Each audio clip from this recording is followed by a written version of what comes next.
Coach on the road with the MLB stars of the game, and I'm over here with the man, Tim Hill. How we doing? Good. How about yourself? Just fine. We're taking our youngsters behind the scenes on what it's like being a major leaguer. So what's this big league experience been like for you? Honestly, it's been nothing short of amazing. Every day something different, presents different challenges, but, it's great.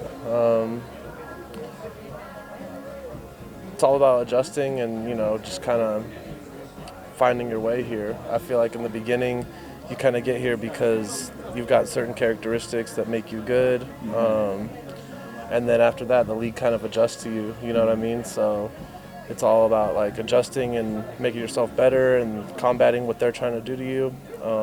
That's it. So, I always told my guys it's all about having an opportunity. Scouts got to know you're out there. So what did you do to put yourself on the maps with the Scouts? I think the biggest thing for me was in college. Like I went to a small college. Nobody was really, we didn't have a lot of scouts or nothing like that at our games. I went and played collegiate summer ball, and I feel like that's when I first put myself on the map and kind of put my name out there. For me, it's just trying to play at the highest level that you can. And then playing NAIA, we didn't get a lot of scouts, stuff like that. So for me, the avenue had to be college summer ball, where I was playing with kids that were going to Division I schools, stuff like that. But yeah, that was my platform that got me seen. See, Danny go big league you too. See, okay. See, I thought we was cool. So you went to the college leagues over the summer. You became the man, huh? I don't know about that. I think it gave me, just the confidence that, I perform well there. It kind of gave me the confidence of maybe I could keep doing this. Maybe I could keep playing. So it's, baseball's obviously a humbling sport. If you ain't humbled, you about to be. But yeah. So wait a minute, you said you went to a small school, nobody knew about you. You went to collegiate league. All of a sudden you get drafted, so that means you was the man. I suppose so. Okay. And I always tell my guys, the quickest way to big leagues, pitching and catching. What say you? I would agree with that. I don't know about catching because it's not my level of expertise. I see it as the hardest. I see it as the hardest job in the big leagues, is being a catcher. But definitely for a pitcher, just as from a numbers standpoint, you got 13 pitchers on each team, right? So that's got to be your best bet. So, you got a pitching in the big leagues, or really on any level, more so in the big leagues, kind of like a chess game. You got to outthink the hitter in that batter's box on each pitch. More or less, and then some days it's more of outwilling them too. You're never going to throw the ball exactly where you want it every time. And sometimes you got to realize that and accept that and just be I'm going to go out and compete this dude. So a lot of times it's just having more conviction, having that go to you to get it done. Can it be intimidating to see guys like Jeter, A-Rod, Pujols sitting in that batter's box and you come to get called in and you got to get them out? Does that get, psychologically, can that be intimidating? Oh, for sure. I remember the first, I faced Pujols later on in his career. But the one that stood out to me, I remember I came in with the bases loaded to face Miguel Cabrera. And I walked him, of course, but I remember when he stepped in the box, I was like, dang, that's Miguel Cabrera.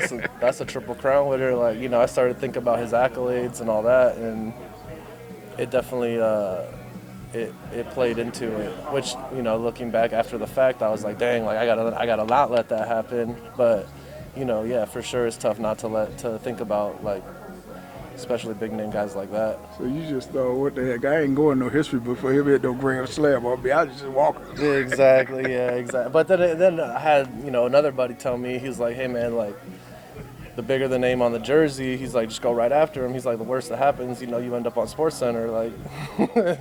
I'm laughing. I'm like, that is the worst, but yeah. And then speaking of SportsCenter, do you ever turn the TV on? I was coaching college ball, or I was coaching ball. And we go on the road, we go back to the hotel at night, and they watching ESPN, for those highlight moments. I watch more. I watch some of the games. I don't really watch too much of that stuff, though, no. You don't watch to see yourself, see if you made the reel. Nah, I know. As a reliever, if you made the reel, it's probably not a good thing. Oh, okay. Yeah. That's what they say. That known because you did something or you didn't get it done. Yeah, exactly. But I know. So this arm? What does arm got in it? I mean, what you thought about 90, 100 miles an hour? I wish I was 100, but enforcing 92-ish. Some days a little better, some days a little worse. And then the sinkers just, 88, 89. Not much of a velo guy, but You just keep them off balance. we just out there trying to trick them. Okay. That's right. All right, so let's take our youngsters back. Every kid dream of playing in the big leagues. You get that call, you're going to the big leagues. Walking that locker room for the very first time. See your uniform hanging up. What was that feeling like? It was definitely pretty special. Luckily for me, I had it was Mikey Moustakis. I made the team out of camp, so I found out like a week before opening day. And he called him into the office, and me and him grew up playing together, like against each other, but nonetheless we grew up playing together. And so he kind of was in the room when he told me, so it was a little extra special, which was pretty cool.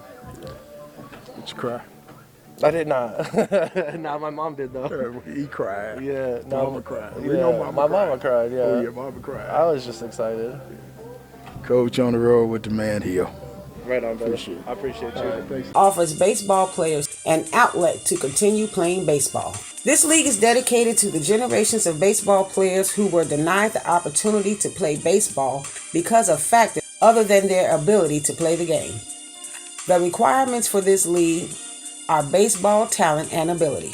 Log on to our website at www.ALOO247.com. That's ALOO247.com. Thank you. Click on the subscribe button and become a subscriber.